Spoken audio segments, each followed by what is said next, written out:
뉴스탑10이 선정한 2위의 뉴스입니다. 일본판 사드 보복이냐, 사상 최악으로 평가받고 있는 한일 관계가 점점 더 깊은 수렁으로 빠져들고 있습니다. 일본은 경제 보복 조치를 꺼내들면서 아베 총리까지 직접 나섰는데요. 심상치가 않습니다. 먼저 아베 총리의 목소리 들어보시죠.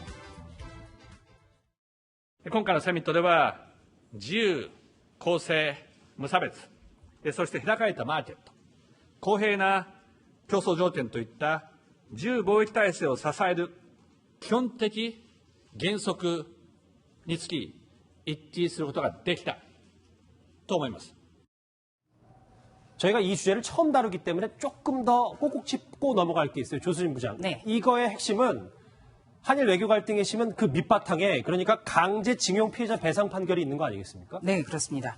이 일본의 강제징용에 대해서 일본 정부가 배상을 해야 된다. 우리 정부가 계속 목소리를 높여왔거든요. 근데 일본 같은 경우에는 무슨 얘기냐. 1965년에 한일이 국교 정상화를 할 때 이미 그 배상금을 줬기 때문에 일본은 더 줄 필요가 없다고 생각한다. 이렇게 지금 이야기를 하고 있습니다. 그런데 이 입장이 작년부터 전혀 지금 그 접점이 찾아지지 않고 있는 겁니다. 그런데 G20이 이번에 일본에서 끝났어요. 지난주로. 그리고 일요일 날로 트럼프 대통령의 어떻게 보면 판문점 이벤트가 끝났습니다. 그렇죠. 이것이 끝나자마자 일본이 기다렸다는 듯 우리를 향해서 한국에 대해서 경제보복하겠다 이렇게 사실상 선언한 겁니다. 내용이 뭐냐면요. 우리나라는 반도체가 세계 1위입니다. 생산국이죠. 그런데 이 반도체 제품 생산의 핵심적인 가장 필요한 부품이 세 가지가 있는데 이 세 가지는 일본이 생산하거든요. 그렇죠. 이것의 수출에 굉장히 어떻게 보면은 그 어려움을 겪도록 해주겠다. 이렇게 이야기를 한 겁니다. 그래서 1965년 국교 정상화 이후에 한일 경제가 정면 충돌했다. 이런 분석이 나옵니다.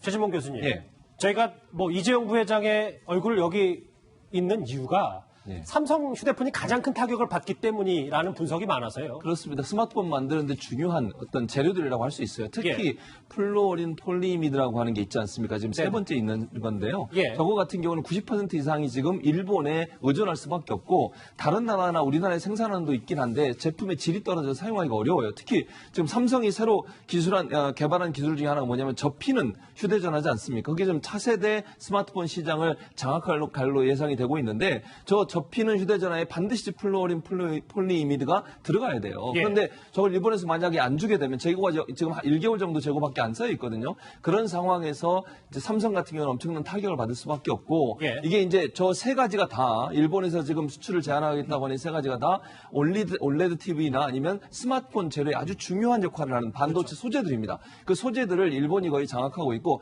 불화수소 같은 경우도 우리나라가 지금 일본의 의존도가 43% 정도 돼요. 많이 줄이긴 했지만 아직도 일본이 많은 부분을 차지하고 있기 때문에 이 문제가 빨리 해결되지 않으면 삼성이나 LG 같이 반도체나 아니면 휴대전화를 만드는 스마트폰을 만드는 회사들에게는 치명타가 될 수 있는 상황이라고 볼 수 있을 것 같습니다. 이현정 의원님, 오늘 문재인 대통령이 어제 연차를 내고 오늘 국무회의를 했는데 판문점 회담 관련해서는 이런저런 얘기를 했지만 이 일본의 보복 얘기는 안 했단 말이죠. 네, 일체 오늘 언급이 없었습니다. 사실 이 문제는 어제 오늘의 문제는 아니었어요. 일본이 이미 이 문제와 관련해서 이미 5월 달부터 준비를 했다라는 이야기가 있고요. 이미 지난해부터 사실은 그런 조짐들이 있어 왔습니다. 이제 그런 상황에서 이제 우리 정부가 지난번 강경화 장관이 국회에 나가서 만약 일본이 이런 조치를 할 경우에 응분의 대가를 치르도록 하겠다라고 이제 강한 이야기를 했어요. 근데 오늘은 또 무슨 이야기를 했나 하면 연구를 해보겠다 이런 이야기를 했습니다. 지금 성규모 지금 산업자원부 장관 같은 경우는 이 WTO에 제소하겠다 이런 이야기만 한 것인데 사실은 WTO 제소 같은 경우도 이게 시간이 굉장히 오래 걸립니다.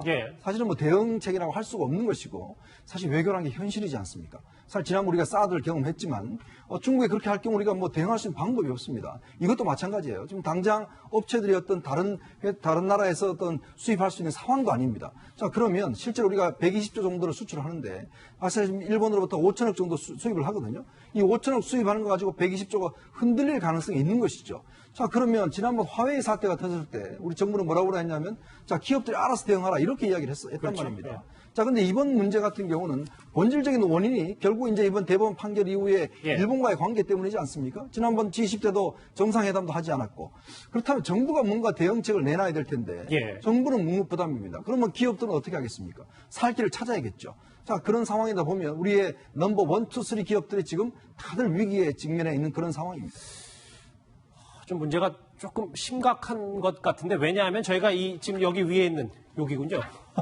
요 위에 제목에 일본판 사드 보복이라고 언급했던 이유는 당시에 이제 정부 싸움에 기업 등의 등만 터지게 생겼다는 롯데 피해액만 1조 원이 넘었었잖아요. 롯데가 당시에 가장 큰 피해를 입었다라고 하죠. 이제 중국에 진출해 있는 기업으로서도 힘들었었고, 사실 이제 중국 관광객들도 현실적으로 많이 막았었고, 또 중국이 알게 모르게 한류 관련 콘텐츠들을 다 막았지 않습니까? 그래서 이번 경제적인 피해가 굉장히 컸는데, 이번에는 좀 특징적인 부분이 있어요. 그러니까 일본의 이게 전 세계 무역 역사상 특이한 보복인 게 이게 수입을 막은 게 아니라 수출을 막았거든요. 그래서 사실 일본도 우리가 일본과 봤을 때 우리가 27조 적자를 보고 있습니다. 그러니까 그 예. 얘기는 27조 가량을 일본이 우리로부터 벌어가고 있고 그중에 상당 부분이 반도체인데 자국 내 기업에 피해를 줄 수 있는 방법까지 선택을 했다라는 게 굉장히 특이하고, 또 하나는 이 반도체가 일본에서 부품이 와서 우리가 완성품을 만드는 게 아니라 우리도 또 부품을 만들어서 애플이나 화웨이 같은 대형사들에 납품을 해야 되는 거거든요.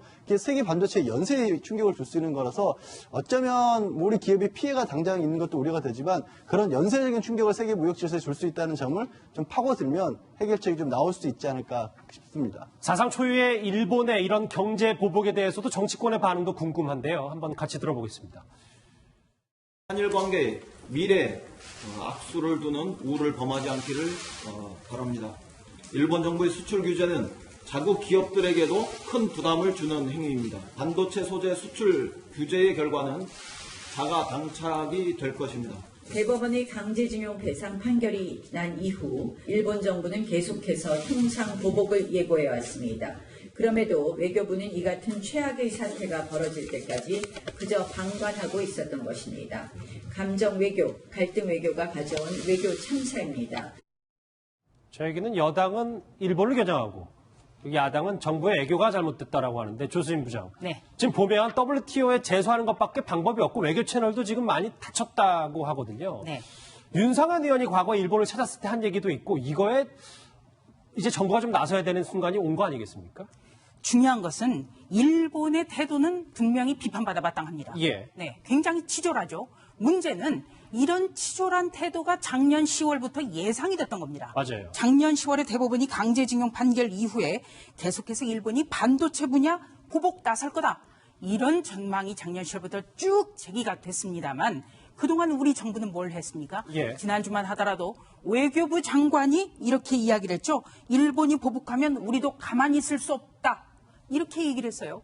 외교부 장관이 이런 강경 대응 방침을 밝힌 것도 이상했지만 예. 막상 터지니까 우리 청와대에서는 아무런 입장을 내놓고 있지 않습니다. 청와대에서는 이 문제에 대해서 산업부에 물어보라 이렇게만 이야기를 하고 있습니다. 예. 예, 아베 총리 같은 경우에는 참의원 선거를 겨냥한 부분도 있습니다만 어제 일본 정부가 보복 조치 발표하고 오늘 또 한국이 WTO에 제소한다는데 WTO 제소에도 아무런 문제 없다 이렇게까지 이야기를 했어요. 그런데 청와대와 문재인 대통령은 대체 무엇을 하고 있습니까? 이렇게 되면요 우리 기업만 죽습니다. 일본의 태도는 비판받아 마땅하지만 예. 준비 안 된 우리 정부의 모습을 고스란히 나타내는 것 같아서 참 안타깝습니다. 조수진 부장의 말로 이 주제는 대신해야 될 것 같습니다. 마무리하겠습니다. 다음 주제 준비된 주제 같이 확인해 보시죠.